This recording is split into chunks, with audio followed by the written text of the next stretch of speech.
ഇന്ന് മീരയുടെ മുന്നിൽ പെർഫോം ചെയ്യാനായിട്ട് നമ്മൾ മീരേനെ മുംബൈയിൽ നിന്നൊക്കെ കൊണ്ടുവന്ന പോലെ ഉക്രൈനിൽ നിന്ന് ഒരു അടിപൊളി ഡാൻസറിനെ നമ്മളിവിടെ എത്തിച്ചിട്ടുണ്ട്.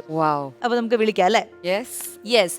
സോ നമ്മുടെ റെഡ് കാർപ്പറ്റിന്റെ വേദിയിലേക്ക് വളരെയധികം സ്നേഹത്തോടെ സ്വാഗതം ചെയ്യുന്നു ഡോക്ടർ ആർദ്ര.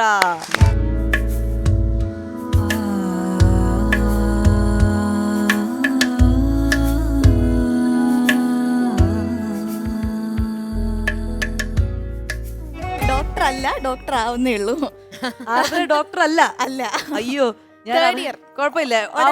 എത്ര വർഷമായി ഇപ്പൊ തേർഡ് ഇയർ? ഇനി 2 വർഷം കൂടി, 3 വർഷം കൂടി ഡോക്ടർ ആവണം കേട്ടോ. വേറെ പണിക്ക് പോരുത്. ഞാൻ ഡോക്ടർ ആർദ്ര പറഞ്ഞത്. അതെ, ഡോക്ടർ. ശരിക്കും ഡോക്ടർ ആവാൻ ഭയങ്കര ആഗ്രഹമായിട്ടാണോ പോയത്? അതെ, കൊച്ചിലെ തൊട്ടേ ആഗ്രഹമായിരുന്നു. അമ്മ നേഴ്സാ. അപ്പൊ അതുകൊണ്ട് അമ്മ നേഴ്സായിട്ട് അമ്മയുടെ കൂടെ ഹോസ്പിറ്റലിൽ പോകും. അപ്പൊ അമ്മയെക്കാളും സുപ്പീരിയർ ആണല്ലോ. അപ്പൊ അതുകൊണ്ട് അങ്ങനെ ഡോക്ടർ. അതുകൊണ്ട് അപ്പൊ ഈ ഉക്രൈനിലാണ് പഠിച്ചത്. അതെ. ഇപ്പൊ നമ്മൾ കേട്ടു അല്ലെ, ഉക്രൈനിൽ ഓരോ ഇഷ്യൂസ് ഒക്കെ നമ്മൾ കേട്ടു. ആ സമയത്ത് അവിടെ ഉണ്ടായിരുന്നോ? ഉണ്ടായിരുന്നു. ആ ബോംബ് എറിയുമ്പോഴൊക്കെ ഉണ്ടായിരുന്നു. അതിന്റെ ഇടയ്ക്കാ ഞാൻ നാട്ടിലേക്ക് വന്നേ. നമ്മൾ ഇതുവരെ ഇത് പറയുകയാണെങ്കിൽ പോലും യുദ്ധമൊന്നും നമ്മൾ കണ്ടിട്ടില്ല. ഇങ്ങനെ കേക്കോ അതൊക്കെ ഉള്ളൂ. ഈ യുദ്ധത്തിന്റെ ഇടയിൽ നിൽക്കുമ്പോൾ ഒരു ഫീലിംഗ് എന്താണ്? പേടി ഉണ്ടായി. കാരണം ഭയങ്കര പ്രശ്നമായിരുന്നു ഞങ്ങൾ അവിടെ ഉണ്ടായിരുന്നപ്പം. അപ്പൊ പ്രശ്നം തുടങ്ങിയപ്പോ തന്നെ ഞങ്ങൾ എല്ലാവരും എങ്കിൽ വീട്ടിലേക്ക് വരാമെന്ന് വിചാരിച്ചാ.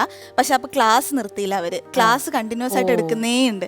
നമ്മളവിടെ ഒരു ദിവസം ഞങ്ങൾ ഉറങ്ങിക്കൊണ്ടിരുന്നപ്പോഴത്തേക്ക് രാവിലെ ഒരു 5 മണിയൊക്കെ ആയപ്പോൾ ഒരു സൗണ്ട് കേട്ടു.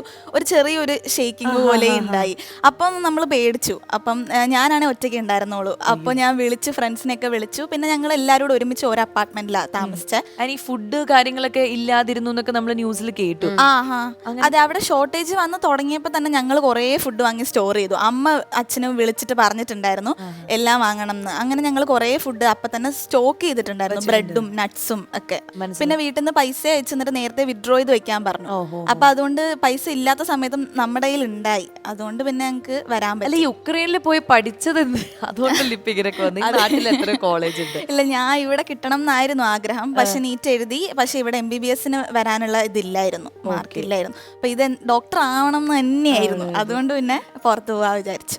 അപ്പൊ ഇനി നിങ്ങളുടെ ബാക്കിയുള്ള ഭാവി ഇനി 3 വർഷം കൂടി ഉണ്ടല്ലോ, അതെങ്ങനെ ചെയ്യാനാണ് പ്ലാൻ? ഇപ്പൊ ഞങ്ങൾക്ക് ഓൺലൈനായിട്ട് അവർ ക്ലാസ് എടുത്തു. അവിടെ ഈ പ്രശ്നം നടക്കുമ്പോഴും അവര് ക്ലാസ് എടുക്കും. എന്താ അങ്ങനെ? അതങ്ങനെയാ. അവര് നല്ലതാ. അത് ഒരുവിധം നല്ലതാ. ബിക്കോസ് അതില് സ്റ്റുഡൻസിനും ഒരു മോട്ടിവേഷൻ ഉണ്ടാവും. പിന്നെ ഡിപ്രഷനിലേക്ക് പോവില്ല. മൈൻഡ് എപ്പോഴും എൻഗേജ്ഡ് ആയിരിക്കും പഠിപ്പിലല്ലേ. അവിടെ ഈ പ്രോബ്ലം ഉണ്ടാവുമ്പോഴത്തേക്ക് സൈറൻ ഉണ്ടാവും. സൈറൻ ഉണ്ടായി നമ്മൾ അണ്ടർഗ്രൗണ്ടിലൊക്കെ പോയിരിക്കും. അപ്പൊ നമ്മൾ ടീച്ചേഴ്സ് ഇപ്പൊ ഓൺലൈൻ പഠിപ്പിക്കുമ്പോൾ നമുക്ക് കേൾക്കാം സൈറൻ അടിക്കുന്നത്. അപ്പൊ അവര് പറയും സൈറൻ അടിക്കുന്നത് ബ്രേക്ക് എന്ന് പറഞ്ഞിട്ട് അവരത് ഓഫ് ചെയ്തിട്ട് പോകും. നമുക്ക് അമ്മ അച്ഛനും വന്നിട്ടുണ്ട്, അവരെ കൂടി ഒന്ന് പരിചയപ്പെടാം. 2 പേർക്ക് നമസ്കാരം, റെഡ് കാർപ്പറ്റിലേക്ക് സ്വാഗതം. അപ്പൊ അമ്മയുടെ പേര് തന്നെ ആദ്യം പറയൂ. സലീല. അച്ഛന്റെ പേര്? എൻ്റെ പേര് ഉണ്ണികൃഷ്ണൻ. അപ്പൊ ഈ ആർദ്ര എന്താ പറയാ, ഇങ്ങനെ ഉക്രൈനിൽ പോയി പഠിക്കണം എന്ന് പറഞ്ഞപ്പോ അന്ന് ഇങ്ങനത്തെ ഇഷ്യൂസ് ഒന്നും ഉണ്ടായിരുന്നില്ല. അപ്പൊ നിങ്ങൾക്ക് ഇങ്ങനെ ആർദ്രയെ വിട്ട് ഇത്ര അങ്ങനെയൊക്കെ എന്തെങ്കിലും വിഷമം ഉണ്ടായിരുന്നോ? അതേ പറഞ്ഞ വഴി ഓക്കെ ഉക്രൈനെങ്കിൽ ഉക്രൈൻ എന്ന് പറഞ്ഞോ? ഇല്ല, പുറത്ത് പഠിക്കുന്ന മോൾക്ക് താല്പര്യം. അല്ല, നിങ്ങളുടെ താല്പര്യം എന്തായിരുന്നു? അല്ല, മോളുടെ ഇഷ്ടമാണല്ലോ നമ്മുടെ ഇഷ്ടം. എന്റെ ഇഷ്ടമാണ് വീട്ടിലെപ്പോഴും അതാണ് നോക്കാറ്. അടിപൊളി. അപ്പൊ അച്ഛൻ വർക്ക് ചെയ്യണോ? എവിടെയാണ് വർക്ക് ചെയ്യുന്നത്? ഞാൻ പോലീസിലായിരുന്നു.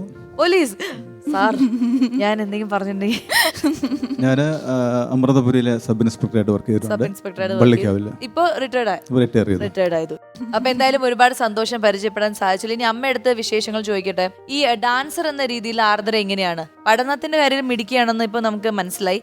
ഒരു ഡാൻസർ എന്ന രീതിയിൽ ആർദ്രയുടെ എങ്ങനെയാണ് കഴിവ്? ഡാൻസർ എന്ന രീതിയിലും അവള് മിടുക്കിയാണ്. എന്നാലും എനിക്കും അവളുടെ പ്രൊഫഷണൽ ആകണമെന്നാണ് എൻ്റെ ആഗ്രഹം.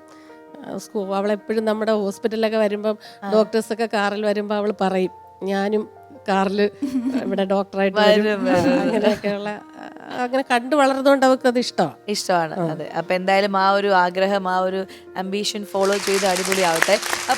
അപ്പൊ ഈ ഡോക്ടർ കുട്ടിക്കായിട്ട് എന്റെ കയ്യിൽ കുറച്ച് ക്വസ്റ്റ്യൻസ് ഉണ്ട്. അത് ഞാനൊന്ന് ചോദിക്കാം. അതായത് 3 വർഷം കൊണ്ട് പഠിക്കാൻ കുറെ കാര്യങ്ങളൊക്കെ പഠിക്കും. അപ്പൊ അത് പഠിച്ചോ ഇല്ലയോ എന്നുള്ളത് അറിയണ്ടേ. പിന്നെ എല്ലാ ഡോക്ടേഴ്സും ഇത് കാണുന്നവർ എന്നോട് ക്ഷമിക്കണം. ഞാൻ പറയുന്നതിൽ എന്തെങ്കിലും തെറ്റുണ്ടെങ്കിൽ എന്നോട് ക്ഷമിക്കണം. കാരണം ഞാൻ അങ്ങനെ ഡോക്ടർ പഠനം പഠിച്ചിട്ടില്ല.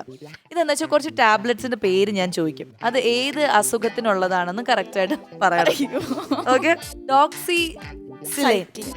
ഡോക്സിസൈക്ലിൻ, അത് ആന്റിബയോട്ടിക് ആണ്. Okay, antibiotic. ഇനി ആൽഫാക്സ്,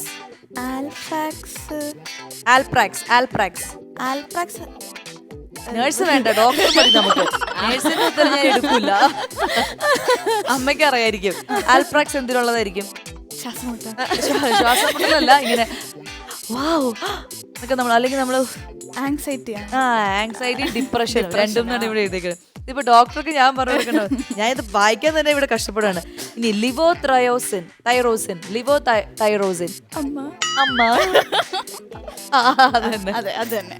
ഇനി പാൻറ്റോപാരസോൾ, പാൻറ്റോപ്രസോൾ. പ്രസോൾ. പാൻറ്റോപ്രസോൾ ഞാൻ നേരത്തെ, എനിക്കൊരു നാണമല്ല, ഞാൻ നേരത്തെ പറഞ്ഞത് ഞാൻ തെറ്റിക്കുന്നു.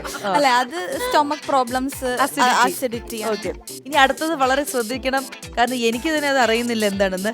ഗ്ലിംപ്രൈഡ്. ഗ്ലിമിപ്രൈഡ്. ഗ്ലിംപ്രൈഡ്, അതെ. അതും ഡയബറ്റിക്സിന്റെ മെഡിസിൻ. അതെന്തിനുള്ളതാണ്? ഡയബറ്റിക്സിനുള്ളതാണ്. അമ്മയല്ലല്ലോ ഇവിടെ, അന്ന് അമ്മയോട് വന്നി. അമ്മയ്ക്ക് ഞാൻ ഇതൊക്കെ വായിക്കാനായിട്ട് എന്നെ തല്ലാൻ തോന്നിയോ? എനിക്കതാണ്. ഇനി മീരയ്ക്ക് ഏതെങ്കിലും മെഡിസിന്റെ പേരറിയോ? ഒരു 2-3 മെഡിസിൻ എന്നോട് പറയൂ, നോക്കട്ടെ. എന്റെ കുട്ടിയുടെ ചില മെഡിസിൻസ് അറിയാം. അതെ, ഏതൊക്കെയാണ്? ലെവോസാൽബുറ്റമോൾ, പിന്നെ എക്സ്പേര, പിന്നെ സിനറെസ്റ്റ് AF, അല്ലേ, മൊണ്ടെലുക്കാസ്റ്റ്. അപ്പൊ അങ്ങനെ എന്റെ ചോദ്യങ്ങൾക്കെല്ലാം ഒട്ടും ഉത്തരം പറഞ്ഞില്ല, അമ്മയാണ് ഉത്തരം പറഞ്ഞത്. അമ്മയ്ക്ക് ഒരു പറഞ്ഞു. ഞാനും ചിലത് പറഞ്ഞു. അപ്പൊ നമുക്കൊരു കാര്യം ചെയ്യാം, നമുക്ക് മീര ഇത്രയും ഗുളികയുടെ പേരുകൾ അസലായിട്ട് പറഞ്ഞുകൊണ്ട് മീരയ്ക്കും ഒരു സമ്മാനം കൊടുക്കാം, ആർദ്രയ്ക്കും ഒരു സമ്മാനം കൊടുക്കാം. ഓക്കെ.